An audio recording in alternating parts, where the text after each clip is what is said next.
നമ്മൾ വെറുതെ ഇങ്ങനെ മടിയും പിടിച്ചിരുന്നതുകൊണ്ടാണ് നമ്മളെ നെറ്റ്ഫ്ലിക്സിലെടുക്കും. നമ്മളെ പറ്റിയുള്ള സീരീസും കഥയൊക്കെ വരാൻ പോവാണ്.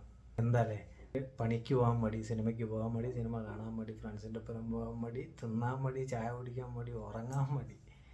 ജീവിതത്തിലാണെങ്കിൽ മൊത്തം പ്രോബ്ലംസ് ഇല്ലാത്ത ആൾക്കാരില്ല. പ്രോബ്ലംസ് ഉണ്ട്, ചിലപ്പോൾ നാളെ തല പോകുന്ന കേസായിരിക്കും. എന്നാലും മടി പിടിച്ചിട്ട് പല കാര്യങ്ങളും ചെയ്യാൻ നമുക്ക് നല്ല ബുദ്ധിമുട്ടല്ലേ.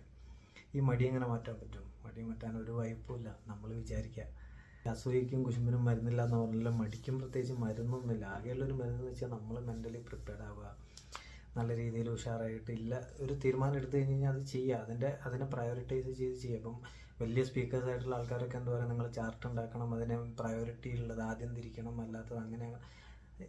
എൻഡ് ഓഫ് ദ ഡേ നമ്മൾ മൈൻഡാണ് കാര്യം. നമുക്ക് മടിയൊക്കെ ഉണ്ടായിരുന്നു, നല്ല രീതിയിൽ മടിയുണ്ടായിരുന്നു. പല കാര്യങ്ങളിലും നമ്മൾ മടി കാണിച്ചതുകൊണ്ട് തന്നെ നമ്മൾ പല കാര്യങ്ങളിലേക്കും ഒരു 2-3 വർഷം മുമ്പ് എത്തേണ്ട പൊസിഷനിലാണ്. ഇപ്പോൾ ഒന്നും വേണ്ട, ഈ വീഡിയോ ഞാൻ ഇന്ന് ചെയ്യുന്നത് കണ്ടല്ലോ, ഇതൊരു 3 വർഷം മുമ്പ് എനിക്ക് ചെയ്യായിരുന്നു. ഇപ്പോൾ ലോക്ക്ഡൗൺ സമയത്ത് എനിക്ക് ചെയ്യായിരുന്നു. സോ പല കാര്യങ്ങളിലും മടി ഞാൻ കാണിച്ചിട്ടുണ്ട്. അത് കാണിച്ചത് കൊണ്ടാണ് എനിക്ക് നിങ്ങളുടെ അടുത്ത് ഇതൊന്നും ചെയ്യരുതെന്ന് പറയാൻ പറ്റുന്നത്. പല ആൾക്കാരും വിചാരിക്കും ഇവൻ ഏതാണ് ചെങ്ങായി, ഇവനെതിരെ കണ്ടിട്ടില്ല, ഇവൻ വന്നിട്ട് കണാ പറയുന്നുണ്ടല്ലോ. അങ്ങനെയല്ല, നമ്മൾ ചെയ്തിട്ട് ഫെയിലിയർ ആയിട്ടുള്ള കാര്യം അല്ലെങ്കിൽ അനുഭവിച്ചിട്ടുള്ള കാര്യങ്ങളാണ് നിങ്ങളോട് പറയുന്നത്.